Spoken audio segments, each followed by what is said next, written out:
यं ब्रह्मा वरुणेन्द्र रुद्रमरुतः स्तुवन्ति दिव्यैस्तवै वेदैः साङ्गपदकर्मोपनिषदै गारयन्ति यं सामगा ध्यानावस्थितं तद्गतेन मनमा पश्यन्ति यं योगिनी यस्यन्तं न विदुषुरासुरगणा देवाय तस्मै नमः श्रीमञ्चन्दन चर्चितजलपो शुक्लाम्बरा मल्लिका मालालङ्कृत कुण्डला परविलसन् मुक्तावली शोभिता सर्वज्ञाननिदान पुस्तकधरा रुद्राक्षमालाधरा वाग्देवी वदनाम्बुजे वसतु मे तरलोकै माता चिरम् मूकं करोति वाचालं पङ्गुलङ्घयते गिरं यत्कृपातहं वन्दे परमानन्दमाधवम् नमो भगवते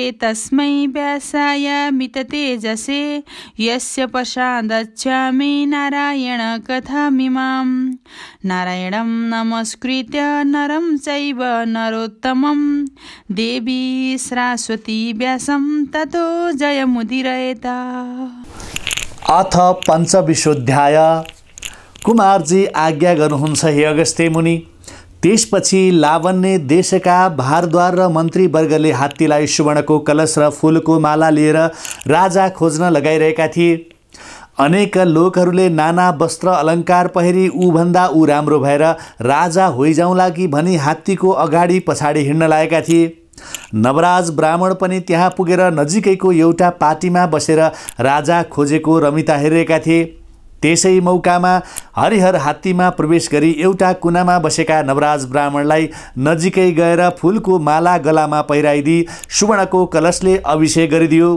त्यो स्थिति देखेर अर्काको भाग्यको डाहा ईर्ष्या गर्ने कतिपय व्यक्तिहरू भन्न लागे, हे लोक हो, यो हात्ती पागल भयो, यस देशमा क्षेत्रीय कोही छैनन् र यस्ता ब्राह्मणलाई अभिषेक गरिदियो। विपक्षका कसैले भने, हात्ती बौलाएको होइन, तिमी बौलाएका हौ, मुखले नबोले पनि हात्ती देवता हो। हे मूर्ख हो, ब्राह्मण क्षत्रिय वैश्य अथवा शूद्र जुनसुकै जातको भए पनि नारायणको अंश नभई अथवा नारायणले नदी राजा हुन पाइन्न। उसको भाग्यले दियो, ऊ राजा भयो। अब यसमा तर्क वितर्क नगरेर चुप लाग भनेर बुझाए। अनि हरिहर प्रवेश भइसकेका गजराजले नवराजलाई सुँडले उचाली आफ्ना कुम्भस्थलमा राखेर दरबारभित्र लिएर गयो। महलमा त्यहाँका गुरु पुरोहित भारदारहरूले नाना वस्त्र अलङ्कारहरू पहिराई राजोचित सम्पूर्ण सामग्री तयार पारी पूर्णघट अष्टमङ्गल उत्तम दिन लग्न ठहराई त्यही नगरका अन्य राजाकै पुत्री लावण्यवती नाम गरेकी कन्यालाई विधि विधानले नवराज राजालाई कन्यादान गराएर उनलाई विधिपूर्वक लावण्य देशका राजा तुल्याए।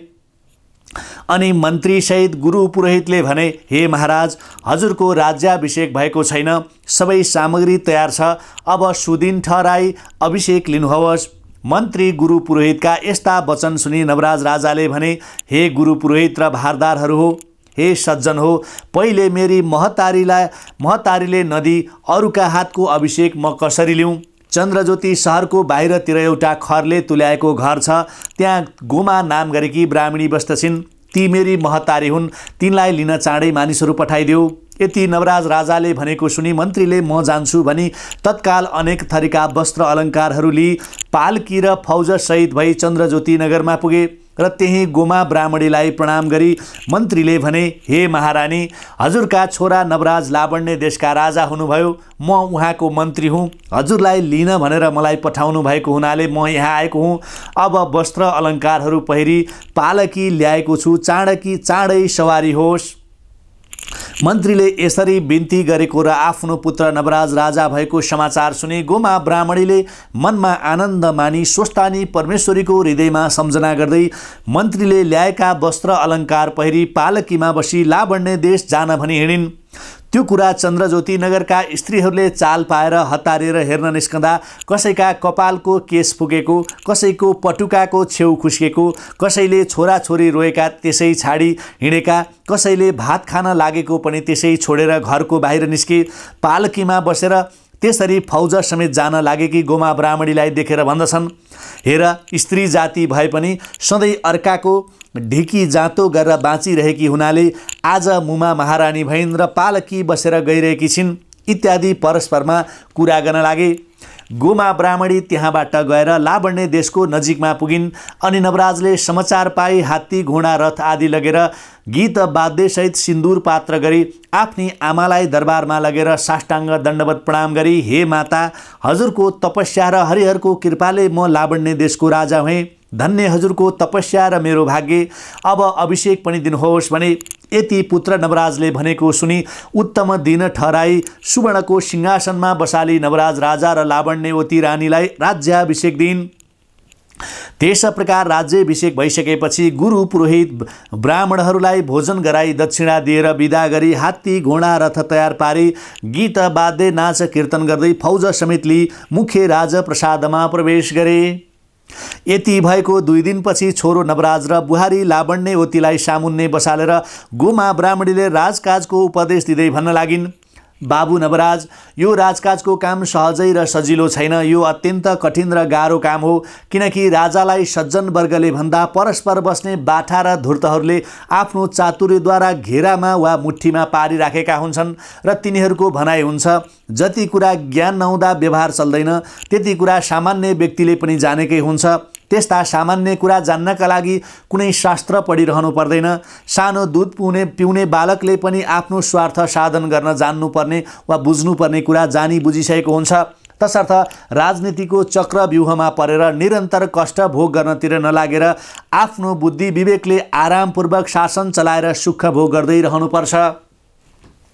कतिपय राजनीतिज्ञहरूको यस्तो कथन पनि छ, 10 इन्द्रियहरूमाथि विजय प्राप्त गर्नुपर्दछ र काम, क्रोध, लोभ, मोह, मद, मात्सर्य नाममा यी 6वटा शत्रुलाई जित्नुपर्दछ तथा साम, दाम, दण्डभेद यी 4 प्रयत्नहरूको खुब राम्ररी विचार गरेर स्वजन वा परचक्रीमाथि प्रयोग गर्ने विधान जान्नु आवश्यक छ।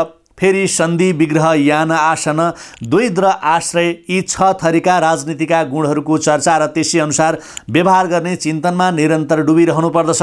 केवल सुख आराममा मात्र लागि परेर राजाले आफ्नो विनाशतिर लम्कनु हुँदैन इत्यादि बुझ।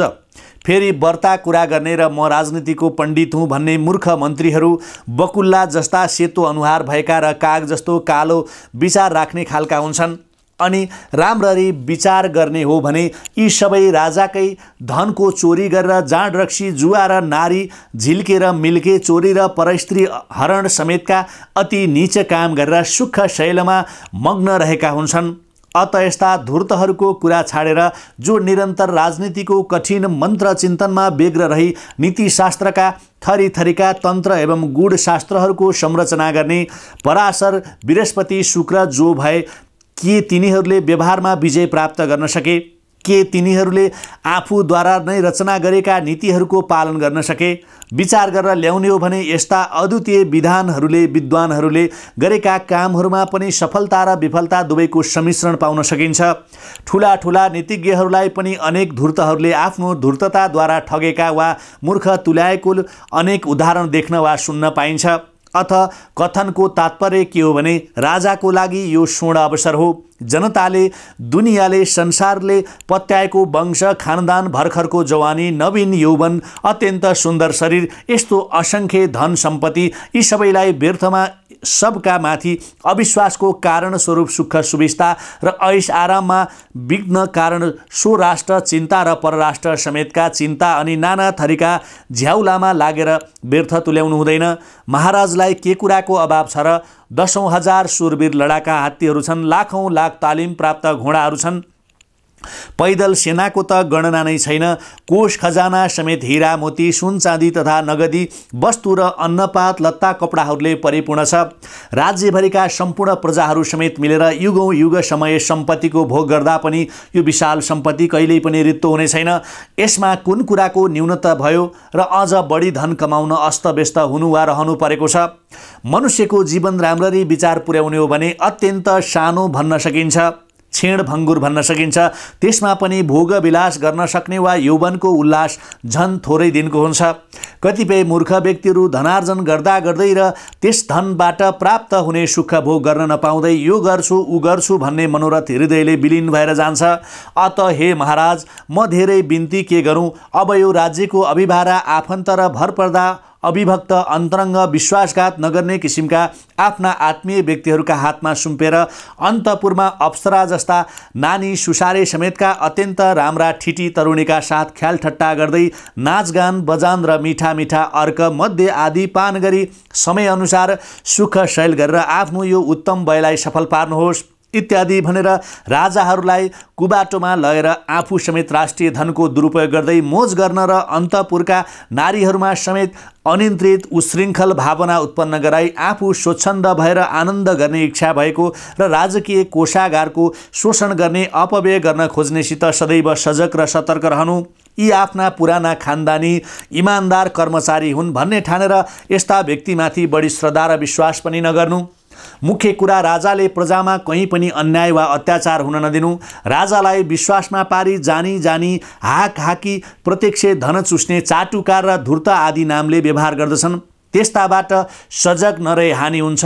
फटहा अनेक जाल रच्न जान्ने इन्द्रजाली लुच्चा उल्लु छली कपट गर्नेलाई दुवृत भन्दछन्। त्यस्ताबाट सतर्क रहनुपर्छ।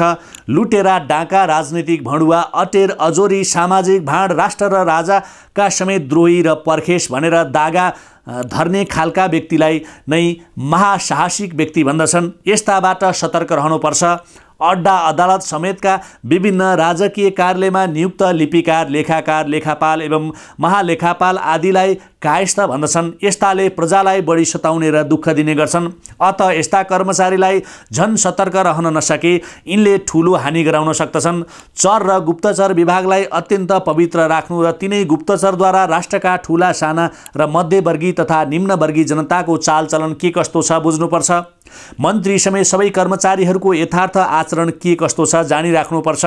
फेरि परराष्ट्रको वास्तविक स्थिति आफ्ना कूटनीतिज्ञका ज्ञाता र बाठा गुप्तचरद्वारा बुझ्नुपर्छ।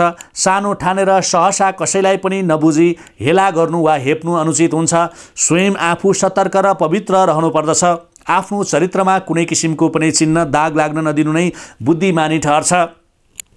धैर्य र संयम नियम आदि राम्रा गुणहरूको उपार्जन गर्ने युक्तिहरूमा लागिरहनुपर्छ। उत्तम सङ्गत गर्नु, कुसङ्गमा परेर साहस हिम्मत हार्ने लाछी बन्न हुँदैन। सदैव ईश्वरको केवल भगवानको विश्वास र मद्दत लिनु। उद्देश्य ठुलो राख्नु, सानो वा नगण्य लक्ष्य कहिल्यै नराख्नु। गुणी व्यक्तिको सम्मान गर्न पछि नसर्नु। आफ्नै पुत्र छ तर त्यो दुगुणी छ भने त्यसलाई झुटो प्रोत्साहन दिएर ठुला व्यक्तिलाई पछार्ने उद्योग कदापि नगर्नु। कर्मचारीहरूलाई परस्पर व्रता मिल्न नदिनु। व्रता विरोधी पार्नु पनि उत्तम मानिन्न। आडम्बरी बनेर व्यर्थ मिथ्या प्रचार तथा झुटो प्रशंसा गर्ने अथवा गराउने वा सुन्ने सुनाउने काम अनुचित मानिन्छ। आफ्नो भित्री विचार कसैसित पनि नखोल्नु। तिमी हामी ईश्वरको ध्यानार्चनले नै यो महान पदमा पुग्न पाएका हौँ। हाम्रो कुनै राजनैतिक पूर्वाधार छैन। आफ्नै खुट्टाको भरमा स्वयं उभिनेर अडिने अवस्था आइपरेको छ। अत ठुला ठुला गुणी विद्वानसित नीति विषयक शिक्षा लिइरहनु पर्दछ अनि आफू नित्य उत्साही रहनु पर्दछ। हे नवराज, यी मैले सुनाएका र अन्यान्य कुरा पनि सावधान रहेर मनमा स्मरण गर्दै यो राज्य सञ्चालन गरेमा तिमी सफल राजा हुनेछौ र तिम्रो राज्य पनि अकण्टक रहनेछ।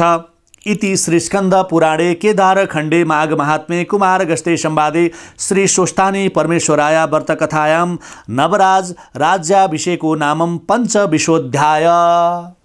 उपनयतु मंगलौ व सकल जघन मंगलालय श्रीमान दिनकर किरण निबोधित नव नलिन दल निवेक्षणः कृष्णः काले व्रसनु प्रजन्य पृथ्वी सस्यशालिनी देशोस्यं क्षोभरहितो ब्रह्मणा सन्तु निर्भया अपुत्रा पुत्रिण सन्तु पुत्रिण सन्तु पौत्रिणः निर्धना सधना सन्तु जीवन्तु शरदं शतम् तत्रैव गंगा यमुना च तत्र गोदावरी सिन्धु सरस्वती च सर्वाणि तीर्थानि वसन्ति तत्र यत्राच्युतोद्धार कथा प्रसंगः या कुन्देन्दु तुषारहार धवला या शुभ्रभ्रष्टावृता या वीणा वरदण्ड मंडितकरा या श्वेत पद्मासना या ब्रह्माच्युत शंकर प्रभृतिभिर्देवैः सदा वन्दितः